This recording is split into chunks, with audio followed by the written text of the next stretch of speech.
Hey everybody. So I'm sitting here watching YouTube, drinking my coffee, and just watching some YouTube. And ever since I watched Joe Rogan and this guy Wes Huff was on there, and they were talking about how he went and he just destroyed Billy Carson on the Bible and the old text and everything. Well, this guy's done a lot of research, obviously, on the Bible and the text and the scrolls and all that stuff. And he came well prepared. Well, Billy Carson wasn't ready for this, and he kind of got blindsided with it. But do I think Billy Carson knows everything about everything? No. Uh, but he's learned a lot of interesting facts, and he talks about those facts, but he doesn't have a lot of ways to prove or back it up. He just knows it from what he's been, you know, researching. Um, but I think it's funny that these people who want to try and say, "Oh, well, the Bible doesn't prove the Bible." You have to have more than that. And at least Wes has done a lot of research on it.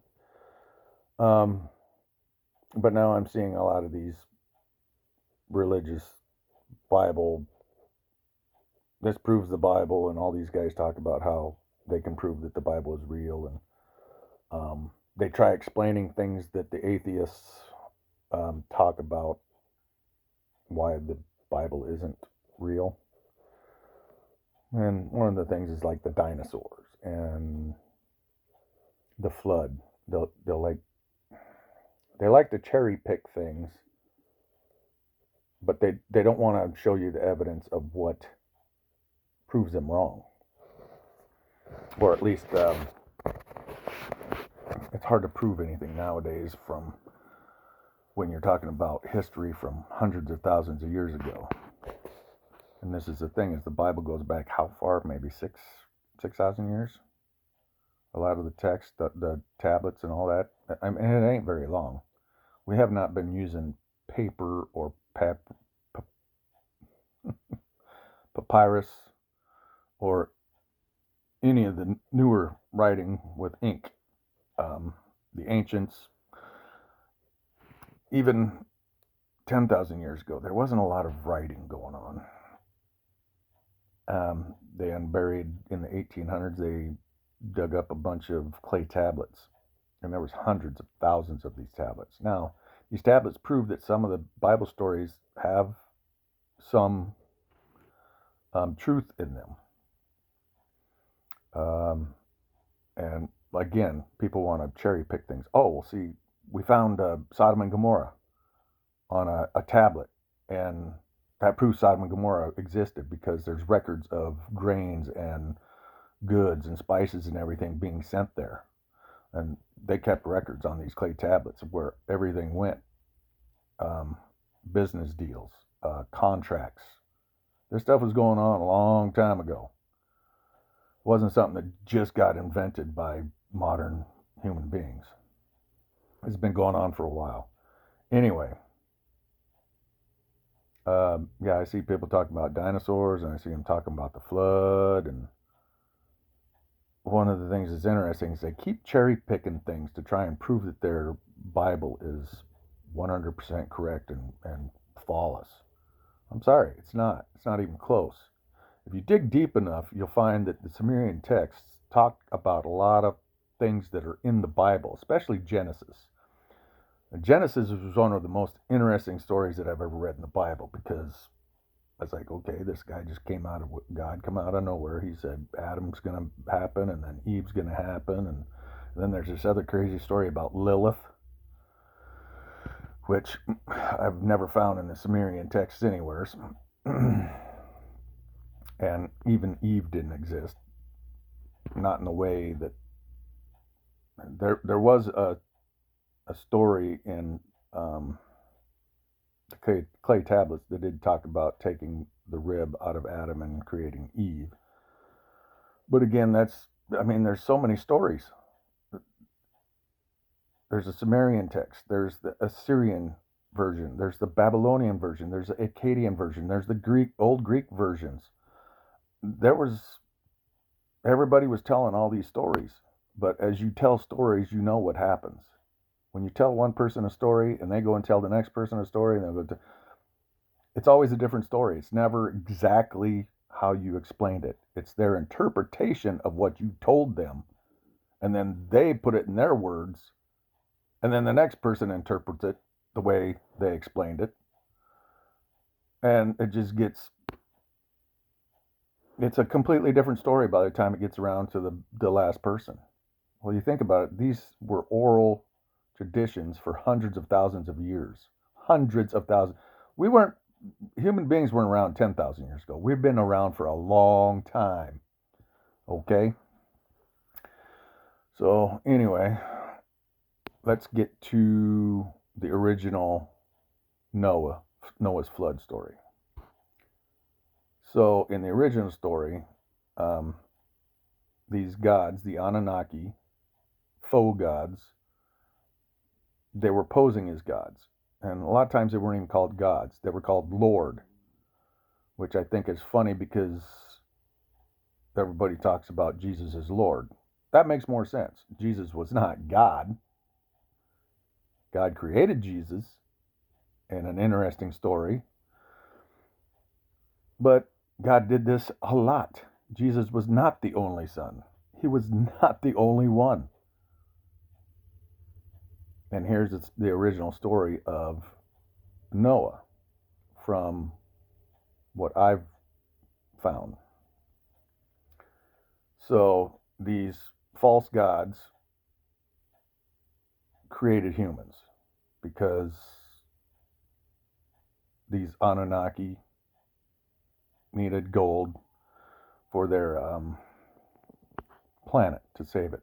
Their environment was dwindling away, and they're trying to save their planet from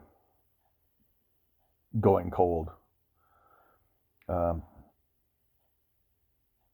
anyways, they come to Earth, they get here, they set up camp, they start mining gold, and then the Igigi decide they don't want to do it anymore. The Igigi were another alien race that were basically like the worker class.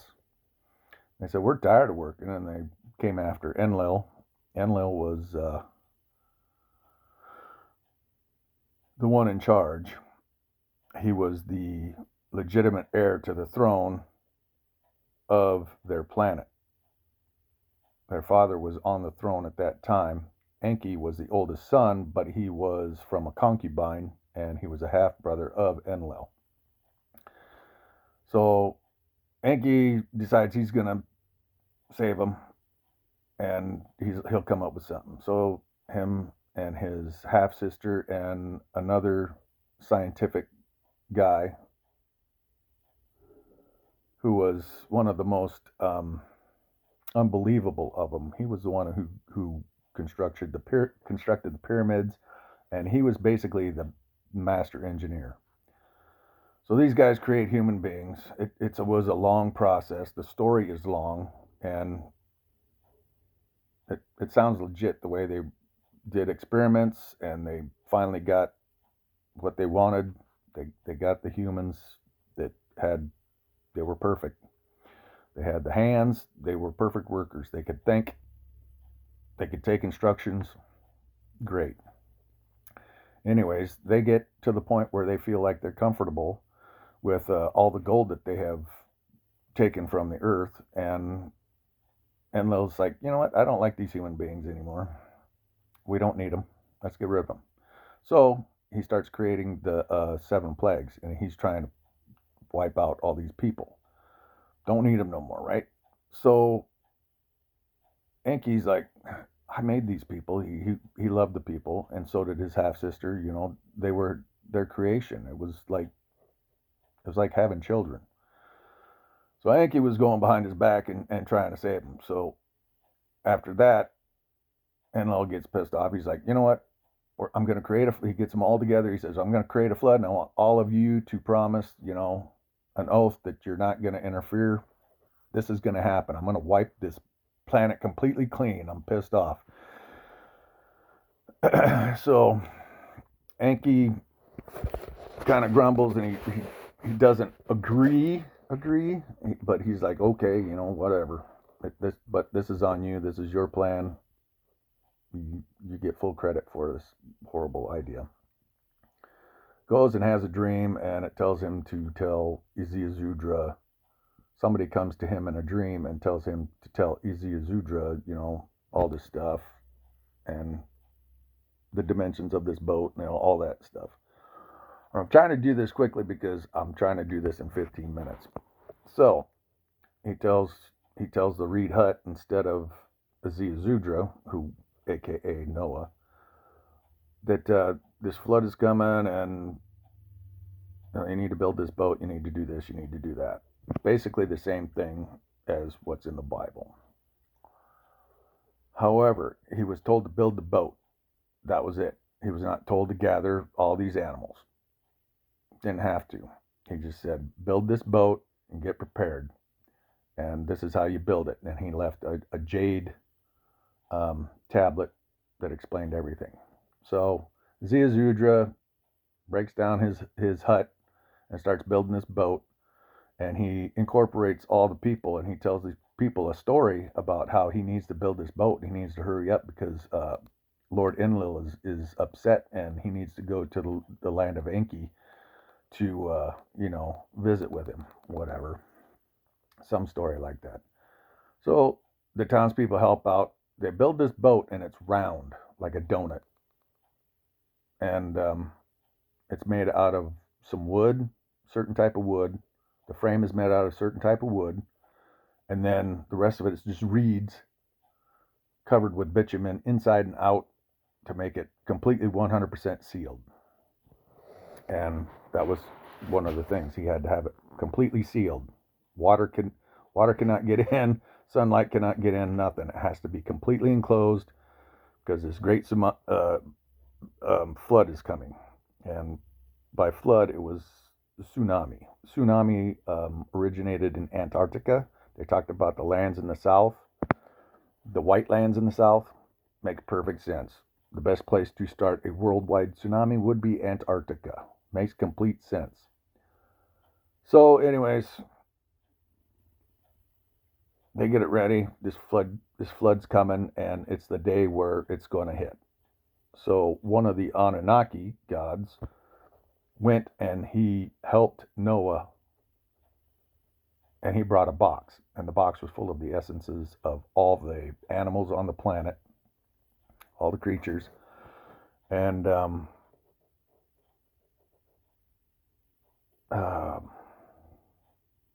he also brought grains. So he was the navigator for Noah, the Ziazudra.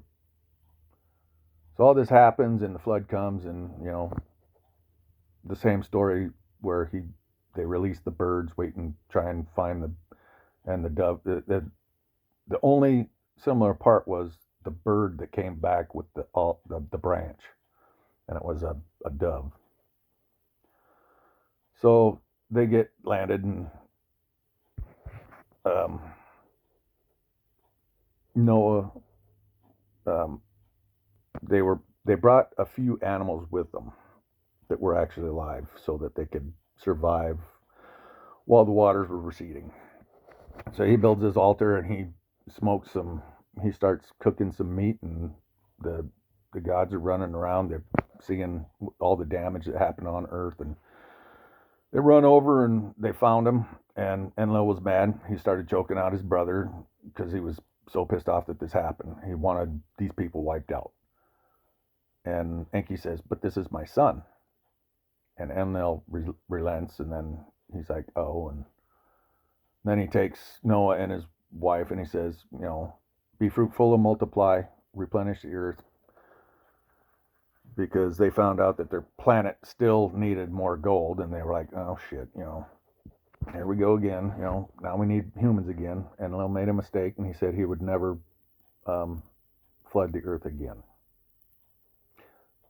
That was the original story.